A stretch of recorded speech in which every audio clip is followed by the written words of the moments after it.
नमस्कार, स्वागत है आपका सत्यहिंदी.com पर। मैं हूं नीलू व्यास और एक बार आपके साथ फिर से जुड़ रही हूं आपके पसंदीदा कार्यक्रम आज का एजेंडा को लेकर। आज के इस कार्यक्रम में बात करेंगे ऐसी दो शख्सियतों की जो कि किसी परिचय का मोहताज नहीं है, क्योंकि आए दिन वो किसी न किसी कंट्रोवर्सी में घिरे रहते हैं, अपने पॉलिटिकल बयानों के लिए जाने जाते हैं, अपने और भी कई सारे कारनामों के लिए जाने जाते हैं। जी हाँ, ये जो दो व्यक्ति हैं इनका नाम है योग गुरु बाबा रामदेव और दूसरे उत्तर प्रदेश के मुख्यमंत्री योगी आदित्यनाथ। अब आप सोच रहे होंगे कि मैं आज इस तरीके का इंट्रोडक्शन इन दोनों के बारे में क्यों दे रही हूं। योगी आदित्यनाथ के बारे में सबको पता है कि वो यूपी के मुख्यमंत्री किस तरीके से वो बने।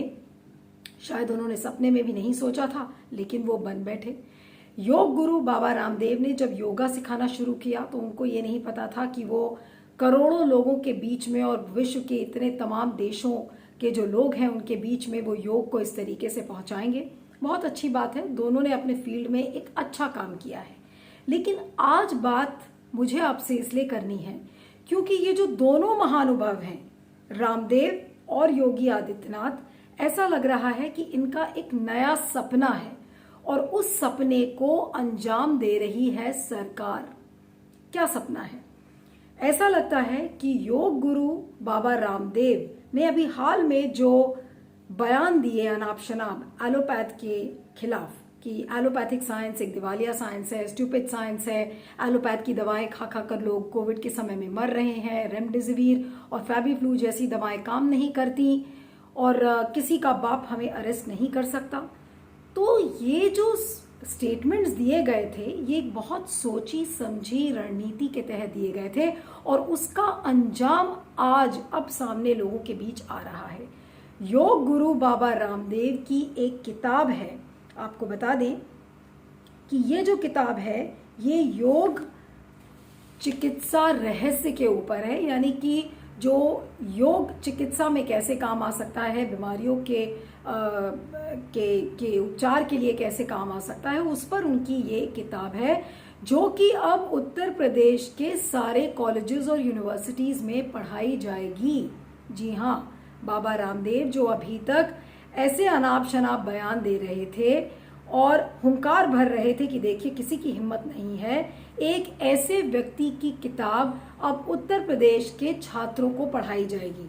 और ये किस डिपार्टमेंट में पढ़ाई जाएगी ये भी बहुत हास्यास्पद है, क्योंकि योग गुरु अब ऐसा लग रहा है कि फिलोसोफर बनना चाहते हैं। इनकी किताब सजेस्टेड रीडिंग्स में बताई गई है, उसको रेकमेंड किया गया है कि जो फिलॉसफी के जो सेकेंड सेमेस्टर और फर्स्ट सेमेस्टर के जो स्टूडेंट्स हैं अंडर ग्रेजुएट्स के, उनको पढ़ाई जाएगी। और ये बाकायदा जो नई शिक्षा प्रणाली जो 2020 में आई थी, नई शिक्षा नीति के तहत उस हर राज्य में इसके लिए कमेटी बनाई गई है और यूपी की जो कमेटी है उसने रेकमेंड किया है। और इस नई शिक्षा नीति के तहत सभी यूनिवर्सिटीज को ये थोड़ा सा फ्रीडम दिया जाता है कि 30% तक वो रेकमेंड कर सकते हैं कि क्या पढ़ाया जाए या ना पढ़ाया जाए।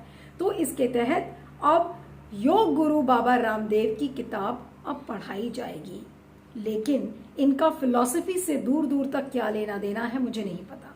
योगा इन्होंने पढ़ाया, लेकिन आज ये एरिस्टोटल और प्लेटो और जैसे लोगों के बीच इनके सिलेबस की जो किताबें हैं वो रखी जाएंगी, यानी कि एक तरफ लोग प्लेटो और एरिस्टोटल को पढ़ेंगे और दूसरी तरफ योग गुरु बाबा रामदेव और योगी आदित्यनाथ की किताबें पढ़ेंगे। लेकिन यहाँ सवाल ये उठता है कि आज यूनिवर्सिटी की जो प्रो वाइस चांसलर हैं वाई विमला, तो उन्होंने कहा है कि देखिए स्टेट गवर्नमेंट ने इन किताबों को रेकमेंड किया था और इसके अलावा हमने कुछ प्रोग्रेसिव हिंदी के जो राइटर्स हैं उनको भी इंक्लूड किया है इस कोर्स में, यानी कि हिंदी लिटरेचर के जो प्रोग्रेसिव हिंदी पोएट्स हैं उनको भी हमने इंक्लूड किया है। जैसे बशीर बद्र कुंवर बेचैन मेरठ के हैं, दुष्यंत कुमार जो बिजनौर के हैं, इनको भी इंक्लूड किया गया है। और यूनिवर्सिटी का एक्सप्लेनेशन ये दे रहा है कि हमने इन तीनों को भी एक्सेप्ट किया है, इनका रिकमेंडेशन लिया है और योगी आदित्यनाथ और रामदेव को ये पता था कि अगर हम इन तीनों को नहीं लेंगे तो उनकी किताबें यूनिवर्सिटी एडमिनिस्ट्रेशन नहीं एक्सेप्ट करेगा। लेकिन आज सवाल ये उठता है शिक्षा की स्वायत्तता का, कि आज शिक्षा की जो क्वालिटी है वो कितनी गिर गई है। रामदेव और योगी आदित्यनाथ के बारे में सब जानते हैं कि वो क्या करते हैं, उनका क्या काम है, लेकिन फिलॉसफी से उनका क्या लेना देना है। आखिर फिलॉसफी में इन दोनों का क्या कंट्रीब्यूशन है, फिलॉसफी में इनका क्या योगदान है कि जो फिलॉसफी के छात्र हैं वो आज बाबा रामदेव और योगी आदित्यनाथ को पढ़ेंगे, वो भी एज अ करिकुलम। उस करिकुलम में इनकी किताबों को पढ़ाकर छात्रों को क्या ज्ञान मिलेगा। अब आपको बता दें कि एक टीचर है, उनका मैं नाम नहीं बताऊंगी, उसी चौधरी चरण कॉलेज का जो कि मेरठ में है, स्टेट गवर्नमेंट का कॉलेज है, और उसी की एक टीचर ने इस बात को कहा है कि देखिए अब जितने पावरफुल लोग हैं वो इस तरीके से हम पर थोपेंगे कि क्या पढ़ाना है और क्या नहीं पढ़ाना है, और पढ़ाना भी क्या, एक ऐसे लोगों की किताबें हमें पढ़ानी होगी जिनको ज्ञान का ज्ञ भी नहीं पता है। और उसी टीचर ने भी ऑफ द रिकॉर्ड ये बताया कि अभी हाल में ही चौधरी चरण सिंह जो मेरठ कॉलेज है जहां का ये वाकया सामने आया है, तो उसका जो यूनिवर्सिटी एडमिनिस्ट्रेशन का बोर्ड है उसको हाल में अभी भगवा पेंट किया गया था। तो आप सोच सकते हैं कि किस तरीके का जो भगवाकरण का जो एजेंडा है, क्योंकि योगी आदित्यनाथ, बाबा रामदेव एक प्रतिबिंब माने जाते हैं भगवा राजनीति के, और ऐसे लोगों को आप शिक्षा के करिकुलम में, सिलेबस में उन लोगों की किताबें डालकर आप छात्रों के बीच किस तरीके की आइडियोलॉजी, किस तरीके की शिक्षा का आदान प्रदान करना चाहते हैं, ये सबकी समझ से परे है। क्या ये वाकई में शिक्षा है, या शिक्षा वर्सेस अशिक्षा का जो माहौल है, हम कहते हैं कि आज के जमाने में बिल्कुल लोग एंटी नॉलेज हो गए हैं, तो क्या ये नॉलेज वर्सेस एंटी नॉलेज की लड़ाई हो गई है, ये एक बहुत बड़ा प्रश्न है। लेकिन उससे भी ज्यादा बड़ा प्रश्न है कि जब खुद कॉलेजेस में एकेडमिक काउंसिल्स होती हैं और सिलेबस तय करने वाली जो नीतियां होती हैं, तो राज्य सरकार का क्या तुक बनता है कि वो एक सिलेबस में पढ़ाई गई किताबों को रेकमेंड करे, और रेकमेंड तो करे, लेकिन रेकमेंड करके यूनिवर्सिटी एडमिनिस्ट्रेशन उन किताबों को रजामंदगी कैसे देता है।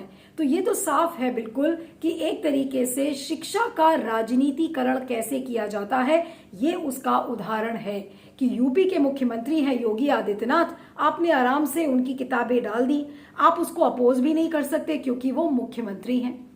तो ये दो किताबें हैं जो कि आज जितने भी एकेडमिशियंस हैं और जो एजुकेटर्स हैं उनके बीच में आज एक बहस का मुद्दा बन गए हैं। रामदेव की किताब योग चिकित्सा और रहस्य, और योगी आदित्यनाथ की जो किताब है उसका नाम है हठ योग स्वरूप एवं साधना, यानी कि प्रैक्टिकल एस्पेक्ट्स ऑफ योगा, उस पर है योगी आदित्यनाथ की किताब। अब आपको बता दें कि जैसा मैंने आपको कहा कि अरिस्टोटल और प्लेटो एक तरफ स्टूडेंट्स पढ़ेंगे और दूसरी तरफ योगा गुरु बाबा रामदेव और योगी आदित्यनाथ की किताबें पढ़ेंगी, तो क्या वाकई में हमारी जो शिक्षा है वो एक हंसी का पात्र विश्व में बन रही है। क्योंकि बार बार लोग ये सवाल कर रहे हैं कि योग गुरु बाबा रामदेव और योगी आदित्यनाथ जो कि एक पोलराइजिंग फिगर माने जाते हैं, हिंदुत्व की राजनीति का एक प्रतिबिंब माने जाते हैं, उनका फिलॉसफी से क्या लेना देना है, और वो छात्र उनकी लिखी हुई किताबें क्यों पढ़ेंगे। क्या मजबूरी है आज छात्रों की कि वो उन किताबों को पढ़ें। तो ये क्या नई शिक्षा नीति क्या ये कह रही है कि जो आपके राजनीति के जो प्रतिबिंब है, जो राजनीतिक के जो पॉलिटिशियंस हैं, उनकी किताबें लोगों छात्रों को पढ़नी ही पड़ेंगी क्योंकि राज्य सरकारों ने रेकमेंड किया है। तो ये कैसी शिक्षा की नीति है। अगर हम योगी आदित्यनाथ की बात करें तो योगी आदित्यनाथ के लिए अगर उनकी किताबें उन्हीं के राज्य में उनके छात्र पढ़ेंगे, उनकी यूनिवर्सिटीज के छात्र पढ़ेंगे, तो ये सेल्फ अनॉइंटमेंट नहीं तो और क्या, यानी कि आत्म अभिषेक की इससे बड़ी कथा और क्या होगी कि योगी आदित्यनाथ जिस तरीके का राज्य यूपी में चला रहे हैं, जिस तरीके की वो राजनीति कर रहे हैं, और अब जिस तरीके के फिलोसॉफिकल थॉट्स वो छात्रों के बीच में लेकर जाएंगे, तो आप सोच सकते हैं कि जो हमारी आगे आने वाली पीढ़ियां हैं, जो हमारे नवयुवक हैं, जो हमारे छात्र हैं, वो किस तरीके की शिक्षा के साथ बड़े होंगे, उनके फिलोसॉफिकल थॉट्स क्या होंगे। क्या उनको योगी आदित्यनाथ जैसा बनना चाहिए, क्या उनको बाबा रामदेव जैसा बनना चाहिए। ये सारे आज बड़े सवाल हैं जो कि एक बहस का मुद्दा है। और जो यूनिवर्सिटी की स्वायत्तता है उसको लेकर आपको मैंने पहले ही बोला कि राज्य सरकार किसी यूनिवर्सिटी को क्यों रेकमेंड करे। और ये एक ऐसी किताबें हैं, ऐसा लग रहा है कि जो ज्ञान से उत्पन्न नहीं हुई हैं, व्यक्ति विशेष से उत्पन्न हुई हैं। आज ये छात्र, अगर हम कुंवर बिचैन या दुष्यंत कुमार की अगर आज छात्र किताब पढ़ते हैं या एरिस्टोटल या प्लेटो की किताब पढ़ते हैं, तो वो आज इसलिए पढ़ रहे हैं क्योंकि उनका एक उस फील्ड में कंट्रीब्यूशन रहा है। लेकिन फिलॉसफी के क्षेत्र में बाबा रामदेव और योगी आदित्यनाथ का कोई कंट्रीब्यूशन नहीं है, सिवाय इसके कि वो सरकार के बहुत करीबी माने जाते हैं, सरकार का एजेंडा चलाते हैं, उनके पास काफी पैसे हैं ताकि वो आर्म ट्विस्टिंग टैक्टिक्स अपना सके, और इसके तहत उन्होंने प्रेशर टैक्टिक्स के साथ, अपने बल प्रयोग के साथ, अपनी मसल पावर के साथ, अपनी पॉलिटिकल पावर के साथ उन्होंने इस तरीके की अपने लिए एक जगह बना ली कि देखिए हमारी किताबें आज कॉलेजेस में पढ़ाई जाएंगी। यानी कि ये किताब छात्र इसलिए नहीं पढ़ेंगे कि ये किताब ज्ञान का स्रोत है, बल्कि ये किताबें व्यक्ति विशेष पर लिखी हुई हैं। छात्रों को अगर आज मन नहीं है योगी आदित्यनाथ की किताब पढ़ने के लिए, लेकिन फिर भी उन्हें पढ़ना पड़ेगा क्योंकि वो करिकुलम का हिस्सा है। बाबा रामदेव जो कि योग गुरु कम बल्कि बिजनेसमैन यानी कि व्यापारी के रूप में ज्यादा जाने जाते हैं, आज उनकी किताब फिलॉसफी के छात्र क्यों पढ़ें? तो ये सारे बड़े सवाल लोगों के सामने हैं, और अगर इन सवालों पर गौर नहीं किया जाएगा तो आप देख लीजिएगा कि भारत की जो शिक्षा है, जो प्राचीन ज्ञान के लिए, अपने पुराने पद्धति के लिए जानी जाती थी, आज वही शिक्षा एक हंसी का पात्र बन जाएगी। देखिए, पहली बात तो यूनिवर्सिटी के हमेशा अपने इंडिपेंडेंट डिसीजन होते हैं सिलेबस के बारे में, कौन सी किताबें सिलेबस में रेकमेंड करनी है, रीडिंग लिस्ट पे डालनी है। यहाँ पे गवर्नमेंट किसी को रेकमेंड करने से तो कोई रोक नहीं सकता, पर रेकमेंडेशन के बेसिस पे तो किताबें जो है लगाई नहीं जाती, और गवर्नमेंट का इसमें कभी भी कोई रोल नहीं रहता कि यूनिवर्सिटी में कौन सी किताबें लगाई जाएंगी। ये यूनिवर्सिटी का इंडिपेंडेंट डिसीजन होता है। यूनिवर्सिटी के अपने फोरम होते हैं, एकेडमिक काउंसिल होते हैं, उनके वो बोर्ड ऑफ स्टडीज होते हैं, अपने फैकल्टी के काउंसिल्स होते हैं जो हमेशा ये चीजें डिसाइड करते हैं। दूसरी बात, जहां तक कॉन्क्रीट इनकी बात रही कि ये योगी आदित्यनाथ की और बाबा रामदेव की बुक्स रेकमेंड हो रही हैं, चाहे वो गवर्नमेंट के रिकमेंडेशन पे हो या इंडिपेंडेंटली उन्होंने की हो, बहुत ही अजीब लग रहा है मुझे। क्योंकि ठीक है, अगर आप, हाँ, योग एक बहुत पुराना हमारा एक नॉलेज का एरिया है हिंदुस्तान में, और उस पे बहुत सारे जो हैं बहुत बड़े बड़े जो प्रैक्टिशनर्स हैं योग के वो रहे हैं।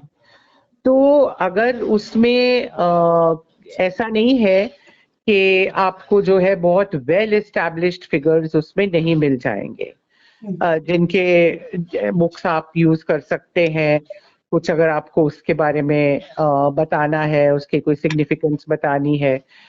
इन एनी केस मुझे खास फिलोसॉफिकल एस्पेक्ट्स उसके क्या हैं वो मुझे नहीं, बगैर किताबें देखे आदमी क्या बता सकता है। ज्यादातर जो योग की बुक्स होती हैं उनमें उसकी प्रैक्टिसेस के बारे में बताया जाता है कि उसका क्या कैसे होता है, क्या है, किस तरह के उस पे एक्सरसाइजेज होते हैं। और दूसरी बात ये है कि उसका एक जो एक एस्पेक्ट वो होता है मेडिटेशन वाला, यही दो चीजें होती हैं योग में, एक फिजिकल एक्सरसाइजेज और दूसरा मेडिटेशन वाला एस्पेक्ट जो प्राणायाम और उस चीजों के साथ जुड़ा होता है। तो इसमें बाबा रामदेव और योगी आदित्यनाथ खुद इसमें कब से एक्सपर्ट बन गए। हजारों साल पुरानी ये चीजें चली आ रही हैं और बहुत बड़े बड़े जो हैं नाम इसके साथ जुड़े हुए हैं जिन्होंने की हैं। मुझे कहीं पे बात जो है पूरी कैसे कहूँ, मतलब ना समझ में आ रही है, ना उसको मैं एक्सेप्ट कर पा रही हूँ कि ये ठीक तरीका है जो हो रहा है। ये दो चीजें हैं, एक तो यूनिवर्सिटी कॉलेज जो छोटी बहुत भी स्वायत्तता है वो खत्म हो जाती है। इस तरह से कोई बाहर से रेकमेंड, जो प्रोफेसर या जो पढ़ाते हैं वो खुद रेकमेंड नहीं करके कोई और करे, एक तो छोटी सी बात है। जो दूसरी चीज है कि ओवरऑल जो हमारे देश में अभी चल रहा है वो कुछ सालों से, कि जो नॉलेज है वो एक प्रोसेस होता है नॉलेज फॉर्मेशन का, और फिलॉसफी जो है वो एक तरह से प्रोसेस बताता है कि कैसे नॉलेज ग्रहण किया जाए। हमारे यहाँ हो गया है कि नॉलेज एक तरह से क्लेम है कि हम ये थे, हम वो थे, वो ये है, वो ये है, और उसमें कुछ भी चल जा रहा है। सो एक तरह से एक एंटी नॉलेज फॉर्मेशन है जहां आप कुछ भी चला दो, हाँ, और एक तरह से नॉलेज के खिलाफ एक हवा चली है। उसमें ये चीजें उसमें आती है। इसमें रामदेव या आदित्यनाथ वगैरह, इसके अलावा भी बहुत लोग हो सकते हैं, कोई भी आ जाए, बात वो नहीं है। बात है कि भाई क्यों आए ये, इनका क्या कंट्रीब्यूशन है। और तीसरी बात जो होगी, इस तरह की चीजें अगर और भी फैले, जैसे आपको याद है बहुत सारे स्टेट में 10-20 साल पहले वहां के चीफ मिनिस्टर्स आ गए थे, सारे बहुत बड़े पुराने हिस्ट्री को हटा के चीफ मिनिस्टर का चेहरा दे दिया, शहरों के नाम बदल दो, कोर्सेस। बट क्यों? नॉलेज के अंदर से फुट के ये अगर किताबें आती हैं तो कोई बात होती है। तो ऐसा अगर चलता रहा तो हम पूरे दुनिया में हंसी के पात्र बनते जा रहे हैं। और भी होगा कि जो नॉलेज की दुनिया है वहां हमें कोई घास नहीं डालेगा। हमें सच में हम एक तरह से जो हमारी पात्रता है, इंडियन फिलॉसफी जो है वो बड़ी चीज थी एक जमाने में, अभी भी बड़ी चीज है। इंडियन का जो उसको हम हंसी का पात्र बना दे रहे, रादर कि उसको हम और एडवांस करें। अब आपको बता दें कि ये पहली बार ऐसा वाकया हमारे सामने नहीं आया है कि जब राज्य सरकार ने सिलेबस को लेकर अपना हस्तक्षेप किया है, सिलेबस से टैंपरिंग करने की कोशिश की है। अगर आपको याद हो तो पिछले साल जो शिक्षा मंत्री हैं रमेश पोखरियाल, उन्होंने पैंडेमिक के दौरान, एक महामारी के दौरान सिलेबस को कम करने की बात कही थी। और जब कम किया भी तो क्या कम किया, क्लास 11 का जो पॉलिटिकल साइंस का जो सब्जेक्ट है उसमें से कौन कौन से चैप्टर्स हटाने की बात की। कहा कि ये चैप्टर्स को डिलीट कर दो। ये चैप्टर्स फेडरलिज्म के थे, नागरिकता के ऊपर थे, राष्ट्रवाद के ऊपर थे, धर्मनिरपेक्षता के ऊपर थे, हमें स्थानीय सरकारें जो लोकल गवर्नमेंट है हमें क्यों चाहिए, ये सब चैप्टर्स उन्होंने हटा दिया। इसके बाद अगर आपको ध्यान हो तो एनसीईआरटी के ऊपर बहुत ज्यादा प्रेशर पड़ा था 2017 में कि जो गुजरात दंगे हैं उसका बार बार रेफरेंस इस तरह से किया जाता था कि एंटी मुस्लिम राइट्स इन गुजरात। तो एनसीईआरटी ने प्रेशर डाला और कहा कि इसमें एंटी मुस्लिम शब्द हटाकर सिर्फ गुजरात दंगों की व्याख्या की जाए तो वो ज्यादा बेहतर होगा। तो समय समय पर इस तरीके के हस्तक्षेप सरकार की तरफ से आए हैं, लेकिन इससे क्या होता है, इससे आप अपना राजनीतिक एजेंडा थोपते हैं, शिक्षा की क्वालिटी गिरती है और छात्रों का भविष्य बिल्कुल ओझल हो जाता है। छात्रों का भविष्य कैसा होगा अगर वो बाबा रामदेव और योगी आदित्यनाथ की किताबें पढ़ेंगे, तो आप खुद ही सोच सकते हैं कि भारत किस तरीके की शिक्षा प्रणाली को अडॉप्ट कर रहा है और फ्यूचर में यानी कि भविष्य में भारत अपनी किस तरीके की शिक्षा के बारे में जाना जाएगा। क्या हमारे जो छात्र हैं उनकी ग्लोबल रैंकिंग क्या सुधर जाएगी बाबा रामदेव और योगी आदित्यनाथ की किताबों से पढ़कर? क्या जो विश्व की जो अलग अलग इंटरनेशनल यूनिवर्सिटीज हैं, चाहे वो हार्वर्ड यूनिवर्सिटी हो या कोई भी यूनिवर्सिटी हो, क्या आज जो छात्र बाबा रामदेव और योगी आदित्यनाथ की फिलॉसफी को पढ़कर आएंगे, क्या उनकी एक्सेप्टेबिलिटी ग्लोबल रैंक्स में ज्यादा बढ़ जाएगी? ये तमाम बड़े सवाल हैं, लेकिन एक कुल मिलाकर जो पूरा एक इशू है कि ये जो किताबें हैं ये ज्ञान का स्रोत नहीं है, बल्कि हाफ बेक नॉलेज पर बेस्ड हैं और हाफ बेक नॉलेज के अलावा एक व्यक्ति विशेष पर आधारित है जो कि एक राजनीतिक एजेंडा चला रही हैं। तो आखिर ऐसे व्यक्तियों की किताबें छात्रों पर क्यों थोपी जा रही हैं? इस वीडियो के बारे में आपको क्या कहना है जरूर बताइएगा। और इस वीडियो को खत्म करने के पहले एक छोटी सी गुजारिश है कि इस वीडियो के डिस्क्रिप्शन बॉक्स में जाएं, उसमें एक लिंक है, उस लिंक को क्लिक करें और सत्य हिंदी को भुगतान करें, सत्य हिंदी की सदस्यता लें। इससे आपको निष्पक्ष खबरें मिलेंगी और हमें आपका समर्थन मिलेगा। सत्य हिंदी पर बने रहिएगा, देखते रहिएगा आज का एजेंडा। और आप मुझे ट्विटर पर फॉलो कर सकते हैं। मेरा ट्विटर हैंडल है @neelu317 और दूसरा ट्विटर हैंडल है @neelu_on_the_move। तो देखते रहिएगा सत्य Hindi. Thank you so much. सत्य हिंदी का ऐप डाउनलोड करें गूगल प्ले स्टोर पर।